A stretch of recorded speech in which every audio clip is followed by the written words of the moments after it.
Yadav सौराले music class channel में आपका तहे दिल से स्वागत करता हूँ। मेरी 6 क्लासेस कंप्लीट हो चुकी है KVSPRT म्यूजिक की, और आज आपकी 7वीं क्लास है जो आपको अटेंड करनी है, क्योंकि बहुत इंपॉर्टेंट क्लास है आज की। और इसमें सबसे महत्वपूर्ण टॉपिक जिससे ढेर सारे क्वेश्चन आपके बनते हैं MCQ, वो आज हम डिस्कस करेंगे, जो कि हमारा टॉपिक है गमक के प्रकारों का वर्णन और अलग अलग ग्रंथकारों ने कितनी गमक बताई है, जो कि बहुत इंपॉर्टेंट है। ये कंटेंट आपको दूसरी जगह कहीं नहीं मिलेगा।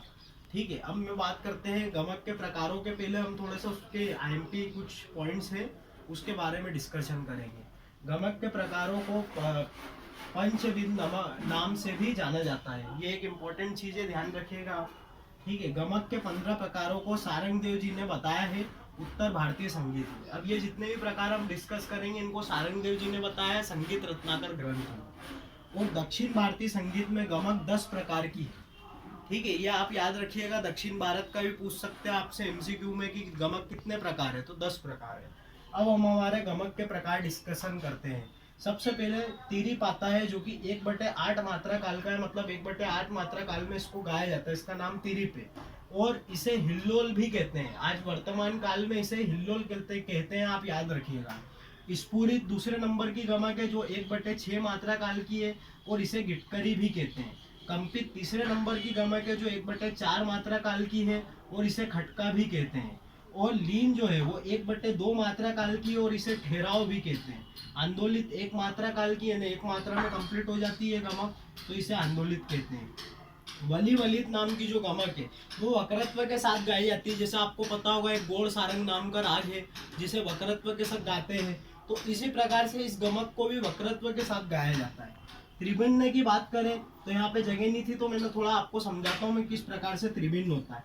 त्रिभिन्न इसके नाम से स्पष्ट है कि त्रि मतलब 3, यानी 3 स्थानों यानी 3 स्वर स्थानों को छूकर एक किसी दूसरे स्वर स्थान पर पहुंचना, इस प्रकार की गमक क्या कहलाएगी? आपकी त्रिभिन्न कहलाएगी।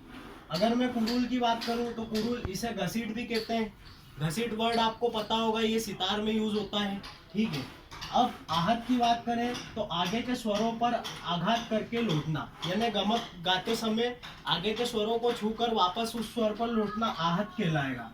उल्लासित क्या होता है कि एक स्वर के बाद दूसरे स्वर को छोड़ के तीसरे स्वर पे जाना, जैसे ग के बाद प।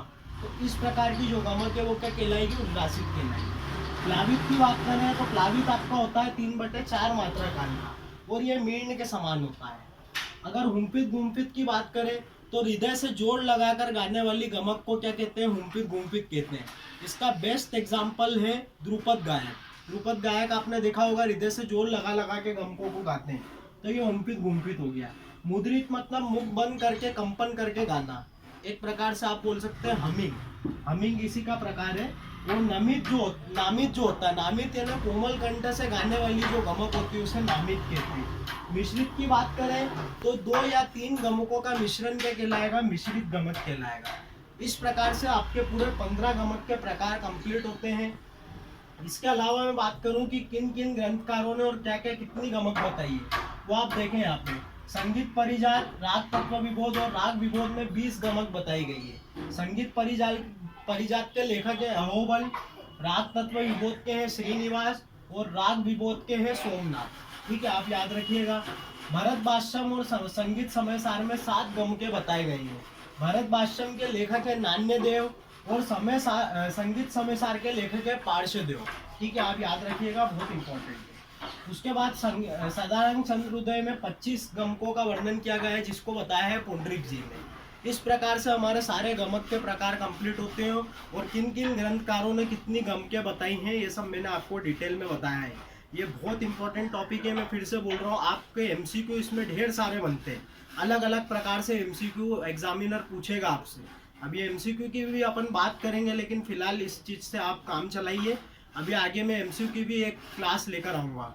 ठीक है, तो आज की क्लास अगर आपको अच्छी लगी हो, और मेरा वीडियो और मेरा कंटेंट ये बहुत ही अलग कंटेंट था, अगर आपको अच्छा लगा हो तो आप मेरा चैनल सब्सक्राइब, लाइक और शेयर जरूर कीजिएगा।